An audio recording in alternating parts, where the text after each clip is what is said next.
Hello students, how are you? कैसे हो आप सब? तो आज करते हैं equilibrium involving dissolution of solid और गैसेस इन लिक्विड। एग्जाम्पल के साथ हम करते जाते हैं। तो पहले है हमारा सॉलिड इन लिक्विड। पहले क्या लेते हैं? Solid in liquid. स्टूडेंट्स, ये अभी ठंडी चल रही है, इसीलिए कल ये वीडियो अपलोड करना था, बट कल नहीं हो पा रहा है। मेरी तबीयत खराब थी तो मैं वीडियो को शूट ही नहीं कर पाई, इसलिए सॉरी, माफ कीजिए मुझे। बट ये वीडियो कल अपलोड करना था पर मैं नहीं कर पाई। और बनाना भी थोड़ा रह गया था और अपलोड करना भी रह गया क्योंकि मेरी तबीयत खराब थी। ऐसा अभी ये सीजन की तरफ वजह से मुझे ये दूसरी बार ऐसा हुआ कि मैं वीडियो नहीं दे पाई टाइम पे। चलो आज करते हैं सॉलिड्स इन लिक्विड। चलो सॉलिड्स को लिक्विड की डिजोल्व की बात करते। अब देखो, मैंने यहाँ पे वाटर लिया है, उसमें सॉल्ट या तो शुगर को ऐड करते हैं। चलो शुगर को ऐड करते हैं, शुगर को ऐड करते हैं और इनको मिक्स करते रहते हैं स्पून से या तो स्टरर से चलाते हैं। तो जब तक नहीं डिजोल्व होगा तब तक हम चलाते रहेंगे, डिजोल्व नहीं होगा तब तक चलाते रहेंगे। कब तक डिजोल्व हो जाएगा? तो कि डिजोल्व हो जाएगा ऑलमोस्ट जितना हमने कंपाउंड लिया होगा उसके ऊपर डिपेंड होगा कि कितनी हमने शुगर डाली है। तो जितनी नेचुरली हमें डिजोल्व होती है उतनी हम करेंगे। देन उसके बाद अगर डिजोल्व नहीं हो रही है तो मुझे क्या करना पड़ेगा? इसको टेम्परेचर देना पड़ेगा, हीट करना पड़ेगा। जैसे ही हीट करेंगे थोड़ा टेम्परेचर मिलेगा, ये डिजोल्व होता जाएगा और ये गाढ़ा सा एक सिरप बन जाएगा। बहुत ही ऐसा गाढ़ा सा सिरप बन जाएगा और उसको कूल करूंगी। इस सिरप को मैं कूल करूंगी तो क्या होंगे? तो कि यहाँ पे इसके थोड़े थोड़े शुगर के क्रिस्टल दिखेंगे। जैसे ही कूल होंगे शुगर के क्या दिखेंगे? क्रिस्टल दिखेंगे। बट ये कब हुआ? तो कि हीट करा तब हुआ। बट मान लो मैंने हीट नहीं करा है यहाँ पे और ऐसे ही शुगर को डिसोल्व कर रही हूँ, तो इसमें होता क्या है? क्योंकि इसमें होता इस तरह से, टेम्परेचर दिया तो ये हुआ।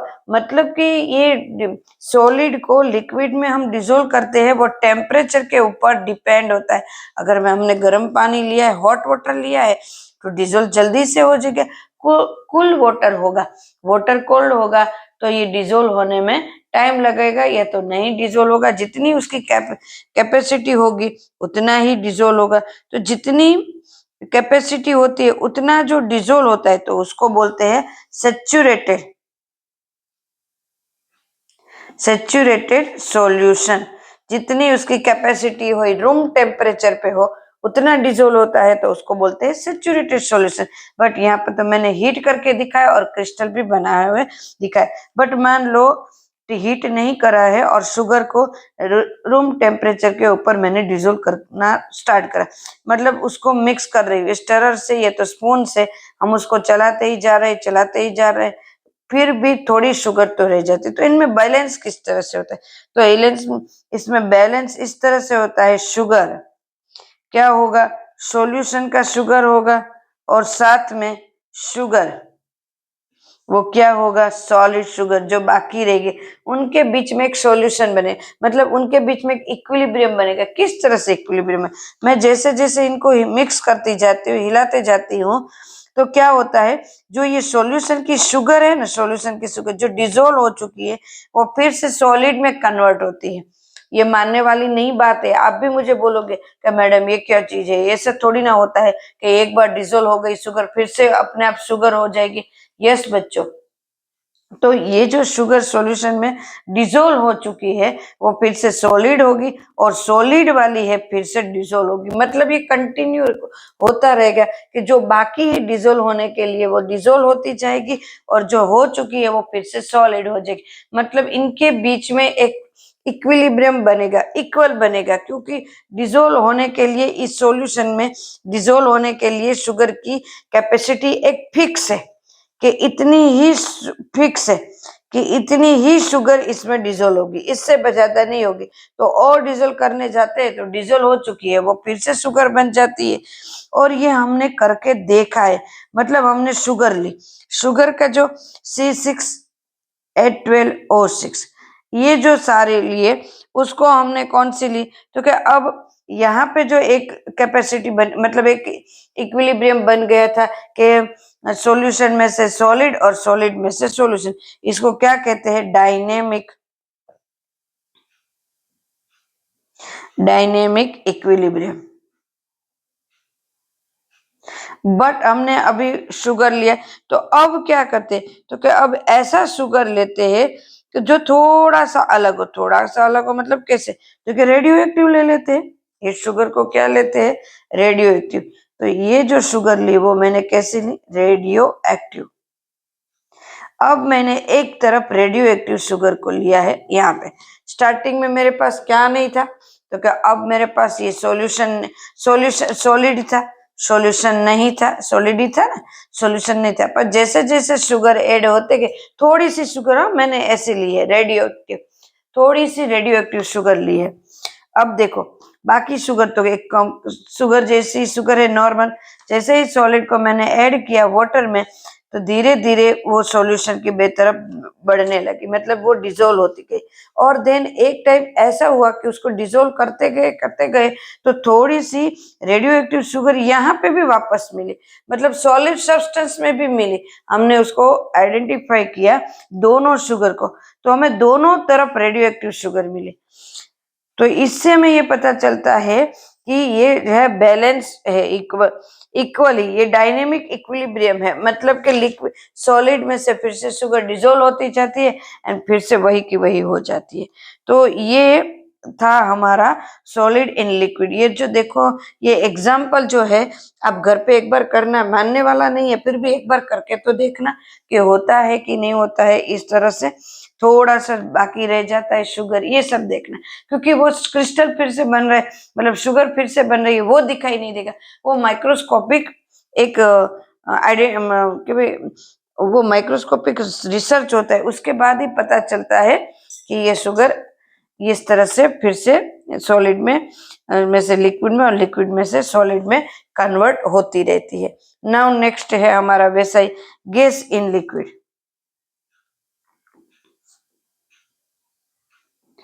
गैस इन लिक्विड को करना है तो किस तरह से करेंगे, गैस इन लिक्विड टॉपिक हमारा है। अब देखो गैस इन लिक्विड, तो उसमें क्या लेंगे, सोडा वाटर ले लेंगे। अब देखो सोडा की बोतल है, यहाँ सोडा की बोतल मैंने ली है एक, इसमें CO2 गैस है और साथ साथ में क्या है, तो कि वाटर है। वाटर के अंदर गैस है वो मिक्स हुई है, मतलब डिजोल्व हो चुकी है। अब देखो यहाँ पे जैसे ही यहाँ पे अंदर प्रेशर, कार्बन डाइऑक्साइड के ऊपर प्रेशर देके इसको इसके अंदर फिल करा है और मतलब इसको इसके अंदर डिजोल्व करा है। जैसे ही मैंने इस बोतल को ओपन किया, कंटेनर को ओपन करूंगी, कितना सारा गैस निकल जाएगा, CO2 है वो बाहर की तरफ निकल जाएगा। धीरे धीरे ये बोतल है उसमें गैस कम होना स्टार्ट हो जाएगा। एक टाइम पे ऐसा होगा कि ये गैस बहुत ही कम हो जाएगा। क्यों, तो कि बाहर का प्रेशर, अंदर का प्रेशर है बहुत ज्यादा था गैस का, और बाहर ही CO2 है, बाहर भी तो है एटमॉस्फेयर में, वो प्रेशर कम था। तो ज्यादा प्रेशर से कम प्रेशर की तरफ यहाँ पे बाहर गैस निकलता है CO2। और कब तक निकलेगा, जब तक दोनों तरफ प्रेशर कम नहीं हो, सेम नहीं हो जाते तब तक। तो एक टाइम थोड़ी देर बाहर रखेंगे तो ये बॉटल है उसमें CO2 हमें दिखेगा ही नहीं, और हम जब पीते हैं तो हम क्या कहते हैं, अरे यार ये तो बिल्कुल उसका स्ट्रॉन्ग चला गया है, पीने में कुछ मजा ही नहीं आता। और उसमें भी एक जल्दी कब होता है, तो कि जल्दी होता है टेम्परेचर पे। अगर टेम्परेचर ज्यादा है तो इसमें इतना CO2 डिजोल्व होगा ही नहीं, क्योंकि ये बात हमने किसने समझाई है, तो कि ये बात हमने समझाई है हेनरी ने, हेनरीज लॉ जो 12th में आएगा। हेनरीज ने हमें समझाई है कि कोई भी प्रेशर, कोई भी सॉल्यूशन में कोई भी गैस को हम डिजोल्व करते हैं तो वो प्रेशर है किसके ऊपर डिपेंड होता है, तो कि प्रेशर जो देते हैं अंदर डिजोल्व करते हैं वो कितना हमने लिया है इसके ऊपर और टेम्परेचर के ऊपर डिपेंड होता है, मॉलिक्यूल के ऊपर और टेम्परेचर के ऊपर डिपेंड हो, मतलब टेम्परेचर पे इनवर्स होगा। डिपेंड मतलब होगा क्या, इनवर्स। बराबर है। जितना टेम्परेचर ज्यादा होगा, टेम्परेचर मोर, CO2 डिजोल्व लेस होगा, कम डिजोल्व होगा। इसीलिए तो हम टेम्परेचर कम होगा, लेस, CO2 डिजोल्व मोर। इसीलिए तो हम कोई भी ऐसी कोल्ड ड्रिंक्स की बोतल लेते हैं वो कूल लेते, ठंडी लेते, क्योंकि ठंडी में बहुत जैसे ठंडी हो तो इसमें CO2 अच्छी तरह से डिजोल्व होता है और हमें स्ट्रॉन्ग मिलता है कि हमें स्ट्रॉन्ग बोर्ड पीना है। कोई भी कोल्ड ड्रिंक्स पीते हैं तो हमें ऐसा लगता है कि नहीं नहीं, हमें स्ट्रॉन्ग बोर्ड कोल्ड ड्रिंक्स ही पीना है, क्योंकि अगर ठंडी पियेंगे तो स्ट्रॉन्ग ज्यादा होगा तो पीने में मजा आता है। क्लियर है? तो यहाँ टेम्परेचर के ऊपर डिपेंड है। ये हेनरीज ने लिया, तो ये CO2 के बीच में भी अब देखो गैस हमने फिल करा बोतल में और फिर CO2 इन सॉल्यूशन में है, अब इनके बीच में भी इक्विलिब्रियम होगा। कब तक इक्विलिब्रियम होगा? जब तक दोनों सेम नहीं हो जाएंगे तब तक। फिर थोड़ा बहुत अंदर आते रहेंगे, बट उसको एक बार ओपन करके हमने रखा ना, तो फिर से उसको प्रेशर देंगे तभी अंदर वो जाएगी, तब तक नहीं जाएगी कार्बन डाइऑक्साइड। तो यहाँ पे भी एक ये इक्विलिब्रियम देखने को मिलता है। तो हमने कितनी सारी प्रोसेस में ये इक्विलिब्रियम को देखा है। तो वन बाय वन देखते जाते कि कौन सी प्रोसेस में हमने देखा। तो एक एक एग्जाम्पल लेके जाते हैं कि प्रोसेस और एग्जाम्पल और कंक्लूजन भी हमने देखा है, बराबर, एग्जाम्पल के साथ। जैसे लिक्विड और वेपर का एक एग्जाम्पल देखते, लिक्विड और वेपर का। तो उसमें क्या हमने लिया था? H2O, equilibrium, H2O gas. Condition क्या थी? कंडीशन एग्जाम्पल तो चलो यार, तो कि PH2O, pressure of H2O constant, क्योंकि वो ओपन कंटेनर में हमने करा था, कांस्टेंट एट गिवन टेम्परेचर, क्योंकि वो हमने ओपन कंटेनर में ये करा है, बराबर। वेपर के साथ उसका ये है, P कांस्टेंट लेना है। ये तो कंटेनर लो तो हल्का सा ही उसको बंद करो, बाकी नहीं कर सकते। दूसरा है, ये फर्स्ट है। सेकंड है हमारा सॉलिड और लिक्विड, इक्विलिब्रियम लिक्विड के बीच में होता है। तो ये होता है H2O S, H2O L, इनके बीच में। तो यहाँ पे क्या फिक्स है? तो कि मेल्टिंग पॉइंट, जो सॉलिड मतलब क्या है? आइस, पॉइंट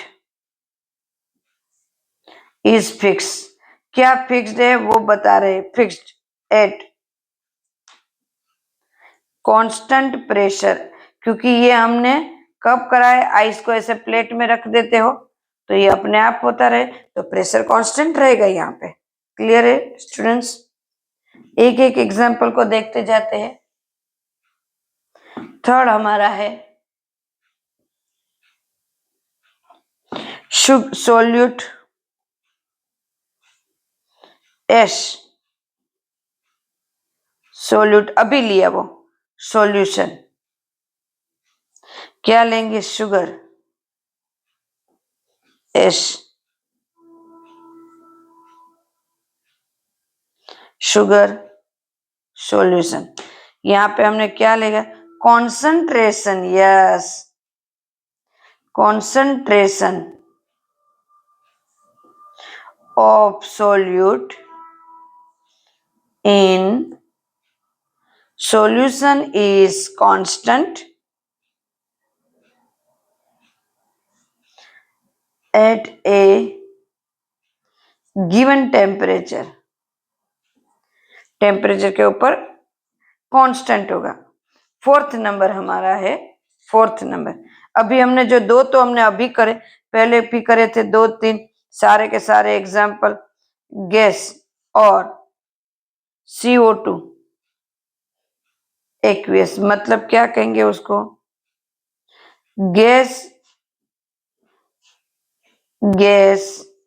एक्वियस, एक्वियस में ये गैस फॉर्म में और ये सॉल्यूशन फॉर्म में, इसलिए इसको ये बोलते हैं एक्वियस। तो इसमें क्या होगा, कांस्टेंट एट गिवन टेम्परेचर, हमें हीट नहीं करना है, बराबर है। ये कौन सा, तो कि कांस्टेंट एक्वियस में से गैस, एक्वियस में से गैस करेंगे, एक्वियस सॉल्यूशन में से गैस में करेंगे तो कांस्टेंट टेम्परेचर, और उल्टा करेंगे, इसमें से ये करेंगे एक्वियस में से गैस तो कांस्टेंट गिवन टेम्परेचर, दोनों कांस्टेंट टेम्परेचर पे ही होगा, दोनों, दोनों के दोनों। हमने टेम्परेचर मतलब हीट नहीं करा, हाँ हम कूल करेंगे, एकदम से उसको ठंडा करेंगे स्टूडेंट्स, तो उसमें सॉल्यूशन मतलब डिजोलेशन ज्यादा दिखेगी हमें। बस आज का टॉपिक यहाँ तक करते हैं स्टूडेंट्स, बाकी टॉपिक के लिए मिलते हैं न्यू टॉपिक के लिए। चैनल को लाइक करो, सब्सक्राइब करो, ताकि आपको नए नए वीडियोस मिलते रहे स्टूडेंट्स। और जो भी डाउट है आप मुझे बोलो, ताकि मुझे पता चले किस तरह के वीडियो आपको पसंद है। चलो चलते हैं, चलो बाय, टेक केयर।